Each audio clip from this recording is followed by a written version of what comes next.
Halo teman-teman. Uni Eropa dan Amerika Serikat adalah mitra terbesar satu sama lain, dengan perdagangan bilateral lebih dari $1 triliun pada tahun 2021. Total investasi antara kedua belah pihak adalah $7.170 miliar. Mereka juga telah menjadi sekutu penting satu sama lain sejak Perang Dunia II. Namun, jika menyangkut kepentingan nasional, masing-masing negara mengurus dirinya sendiri terlebih dahulu. Dan hari ini kita akan mempelajari fakta, mengapa UE mengancam akan melancarkan perang dagang dengan AS? Pada tahun 2018, ketika banyak bisnis manufaktur baja dan aluminium AS harus tutup karena kalah bersaing dengan produk murah dari luar negeri, Presiden Donald Trump menawarkan perlindungan. Dengan menerapkan biaya masuk masing-masing 25% dan 10%. Sebelumnya, kedua barang ini dibebaskan dari pajak. Oleh karena itu, UE adalah salah satu pemasok utama AS, yang harus membayar pajak atas produk senilai $7,5 miliar. Karena kalah bersaing, sekitar setengah dari perusahaan pemasok baja dan aluminium harus meninggalkan pasar AS. Kebijakan yang diterapkan Presiden Donald Trump di atas disebut proteksionisme. Yaitu untuk melindungi perusahaan manufaktur dalam negeri, dengan mengenakan pajak atau membatasi impor terhadap perusahaan asing. Tidak senang karena permainan itu tidak adil, UE menanggapi dengan mengenakan biaya impor antara 10 dan 50% pada barang senilai $4,2 miliar dari Amerika Serikat. Termasuk jus jeruk, bourbon whisky dan sepeda motor. Tindakan pembalasan semacam itu diterapkan dalam jangka waktu yang lama, yang dikenal sebagai perang dagang. Faktanya, AS dan UE telah mengobarkan perang dagang untuk pertama kalinya sejak 2004, ketika kedua belah pihak masing-masing mensubsidi maskapai komersial yang dominan, Boeing dan Airbus. Setiap negara menginginkan perusahaannya memiliki keunggulan kompetitif. Oleh karena itu, mereka menggelontorkan uang untuk menurunkan harga jual, guna memenangkan persaingan.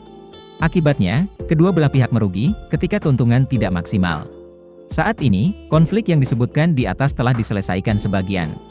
Namun, perselisihan baru telah dimulai. Undang-undang pengurangan inflasi yang baru saja disahkan oleh Kongres AS menimbulkan gelombang protes di Eropa. Secara khusus, Washington telah menghabiskan jumlah rekor, hingga $369 miliar, terhitung 22% dari anggaran tahunan, untuk mendukung bisnis yang menghasilkan energi bersih dan memerangi perubahan iklim. Salah satu tema utamanya adalah ini, Amerika Serikat akan menawarkan insentif besar kepada konsumen berpenghasilan menengah. Setiap kali mereka membeli mobil listrik, truk, atau kendaraan energi bersih lainnya, mereka bisa mendapatkan dukungan harga hingga $7.500 untuk kendaraan yang beratnya kurang dari atau sama dengan 6.350 kg. Dan $40.000 untuk kendaraan yang lebih berat. Uang itu akan dihabiskan untuk produsen dan distributor. Mereka akan memotong setiap kali mereka menjual ke konsumen. Kondisi penerimaan adalah sebagai berikut. Pertama, perakitan akhir kendaraan listrik harus dilakukan di Amerika Utara. Kedua, aki kendaraan harus memiliki komposisi mineral, ditambang atau didaur ulang di benua Amerika Utara. Pada tahun 2024, setidaknya 50% komponen baterai harus berasal dari AS, Kanada, atau Meksiko. Dan akan meningkat menjadi 100% pada tahun 2028. Baterai merupakan elemen penting dari kendaraan listrik, karena menyumbang lebih dari 30% biaya. Tujuan pemerintah AS adalah untuk membatasi pengaruh Cina pada rantai pasokan baterai dan tanah jarang, dan untuk mempromosikan pekerjaan serta produksi dalam negeri. Namun, ketika Undang-Undang Pengurangan Inflasi diumumkan, para pemimpin di Uni Eropa berteriak putus asa. Situasi ekonomi berada di ambang kehancuran. Jerman mensubsidi bisnis untuk meningkatkan daya saing, sekarang datang ke Amerika. Sulit bagi UE untuk hidup damai. Secara khusus, dukungan AS untuk biaya kendaraan listrik bagi masyarakat, juga berarti membantu bisnis domestik, menciptakan kondisi bagi mereka untuk menurunkan harga jual dan mengalahkan pemasok asing. Secara khusus, UE adalah salah satu produsen kendaraan listrik terkemuka dunia. Dan tujuan utama mereka adalah Amerika Serikat. Didorong keluar dari pasar 332 juta orang akan menyebabkan kerusakan miliaran dolar dan mempersulit industri otomotif. Saat ini mobil listrik menjadi tren transformasi global, karena baik untuk lingkungan dan menghindari ketergantungan bensin. Pasar sangat terbuka dan AS ingin menutup untuk mempromosikan produksi dalam negeri. Beberapa pejabat UE mengatakan bahwa pemerintah Washington melanggar aturan Organisasi Perdagangan Dunia, membedakan antara perusahaan domestik dan asing. Persaingan yang tidak adil membuat mereka marah dan tidak puas dengan sekutu Amerika Utara mereka.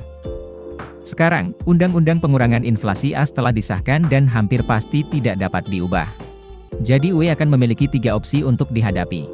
Pertama, meniru formula Washington, anggota secara bersamaan meluncurkan paket dukungan untuk produsen kendaraan listrik mereka.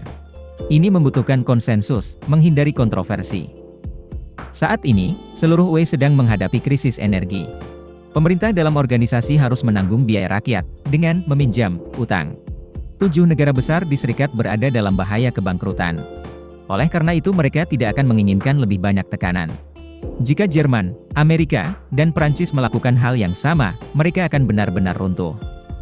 Kedua dan lebih sederhana, UE akan mengajukan keluhan dan membawa AS ke WTO, meminta mereka diperlakukan secara adil seperti mitra lainnya di Amerika Utara.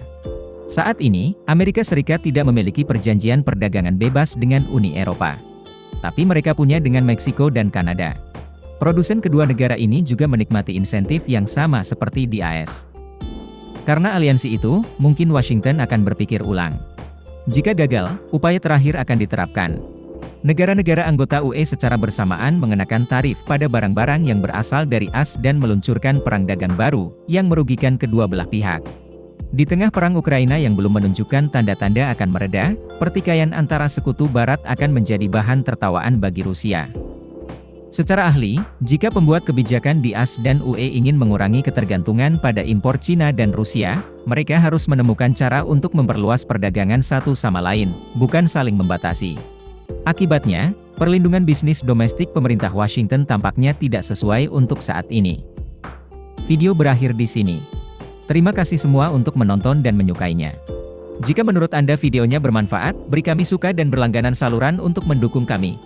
Sampai jumpa dan sampai jumpa lagi.